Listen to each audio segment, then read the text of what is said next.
So the plan for today is to get my Fast Eddy XL officially sighted in. I pretty much got sighted at 20. I'm going to check it a couple more times here. These are the fletchings I'm going to go with. 4 was just a little bit too much for my draw weight and length. So these 3s here with just a little bit of an offset to the left seem to be working the best. My string does turn counterclockwise, which if you pretty much look anywhere on the internet, my arrow should be spinning to the right. But I tested them bare shaft, and at 5 foot they were pretty much all turning about a 1/4 inch when I clocked them to the left. And I think it's because of the serving material, because when I look at the serving material is clockwise. So I'm assuming it has something to do with that. I don't really know for sure. But I shot and I shot and I shot and I shot, and then I put my old sight back on, and I shot at 60 with that, and they were both really close with the right offset and left offset, but the left offset was hitting a little bit more dead center, and the arrow, when it was hitting, my nock was staying consistent, where with the right helical, it was hitting good, but my nock was kind of all over the place.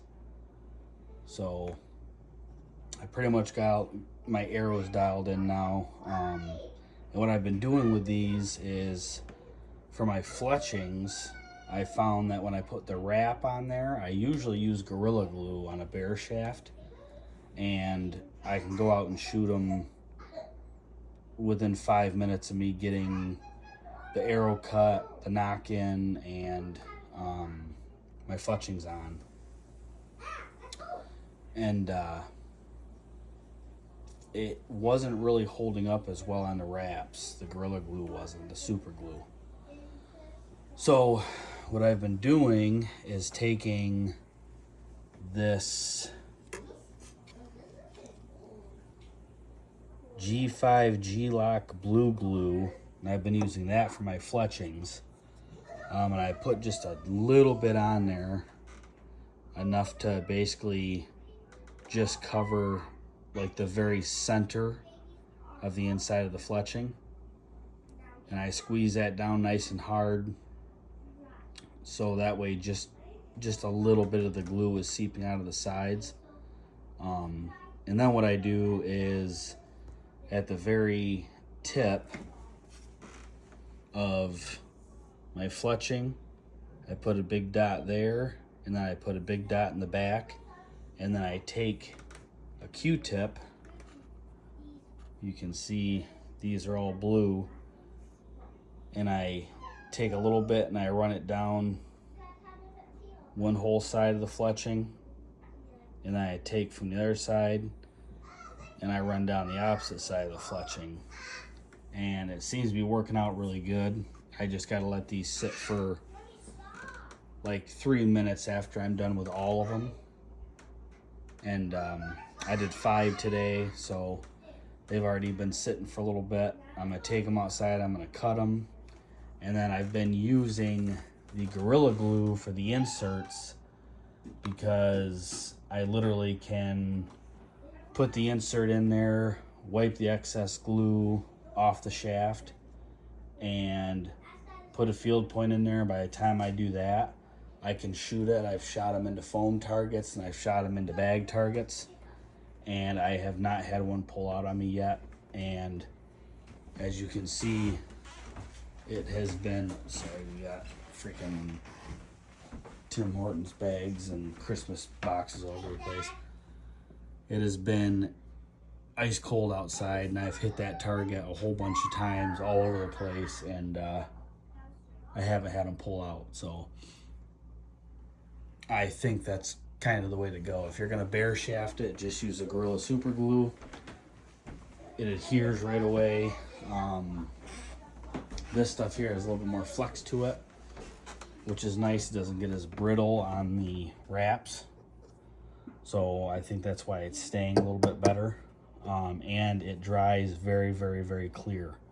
As long as you don't leave big globs, which I kind of like to take whatever's left over and just, like I said, just run it up and down the bottom of my fletchings.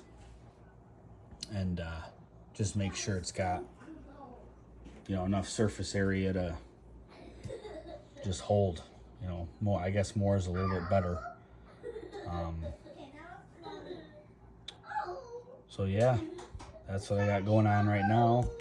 Like I said, I'm gonna go cut these, and then we're gonna go ahead and get the Fast Eddie back out. Try that at 20 a couple more times to make sure I'm there.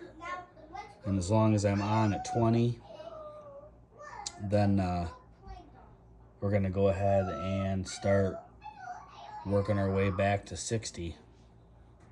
It's a pretty tedious process, but from what I hear, there's a tape for pretty much everybody. And I mean, that book of tapes that they give you for that dial is like, I don't know, 1/8 of an inch thick, and that's pretty thin materials. There's a whole bunch of them in there. So they pretty much got a tape for everybody. And if it's a little bit off, it's not hard to just, you know, make some marks yourself. So that's where we're at. Well, I figured since I gotta cut up these arrows anyways, I'll go ahead and give you guys a little rundown, since you haven't really seen it work, because I realized in my other video that my big fat ass was covering all the good shit. So on this side right here is your power button, just underneath your blade.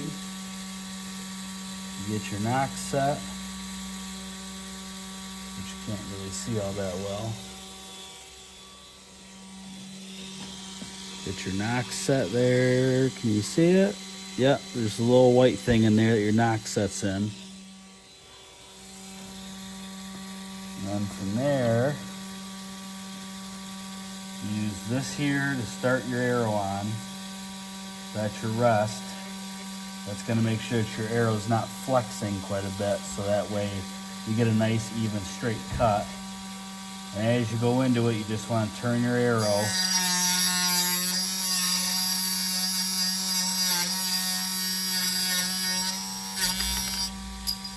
And I always just give it a little extra turn just to make sure it gets all the burrs off of there. And then you can go over here. Just the same thing you do to check the straightness of your arrow. You want to have these bearings as close to the sandpaper as you can.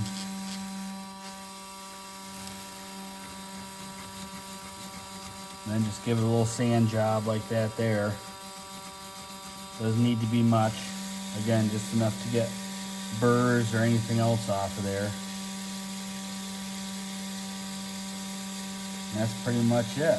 Then what I do from there, like I said, is I'll take one of my inserts out, Gorilla Super Glue,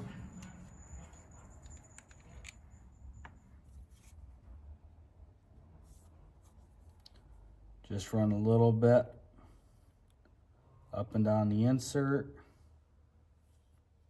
Oh, that fell somewhere. Now I have glue on my pants. So when I put that in there, I just roll the arrow around or spin it around.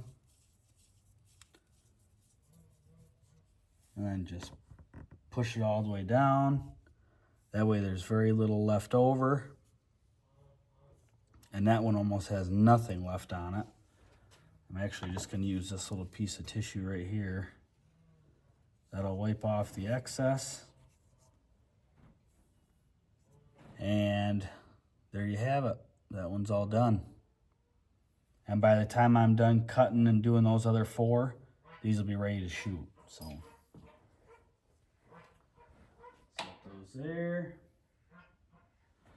And there you have it. Super easy system. Then once I get all these done, I'll take this here, loosen it up, slide it back. And this white thing right here, it's got a little black line on it, which you guys aren't going to be able to see because it's not going to come into focus. But there's a little black line on there that lines up perfectly with the center of these bearings. You spin your arrow on there once you get your field point on there, or your broadhead, or whatever it is, and give that a quick spin. You just want to make sure that the arrow is balanced on there really well, so that way you can really see if there's any wobble in the arrow. So I usually have my back one, so I have a 5-inch wrap on my arrow. I usually have this back one just beyond that 5 inches, so pretty much set the very back of the rollers at 5 inches. And then I try to have this one here about 6 inches away from basically my insert. And that pretty much balances everything out, so that way when I roll it, which I usually use one of the rollers to roll the arrow, so that way there's no flex in the middle. And that'll hold everything nice and steady. If you try to do it from the middle here somewhere, there's a chance that you can make the arrow bounce a little bit. And if you're trying to pay attention to this here while you're spinning, it might look like your arrow's off or bent or something, and you're not catching the fact that you're making it bounce just a little bit. If you just use the roller itself and spin the arrow, then you're golden. And I usually try to do it by both ends, so that way, same thing. If I am off a little bit on the roller here and tilting my arrow forward, I just have equal pressure on both ends and give it a spin and check it out.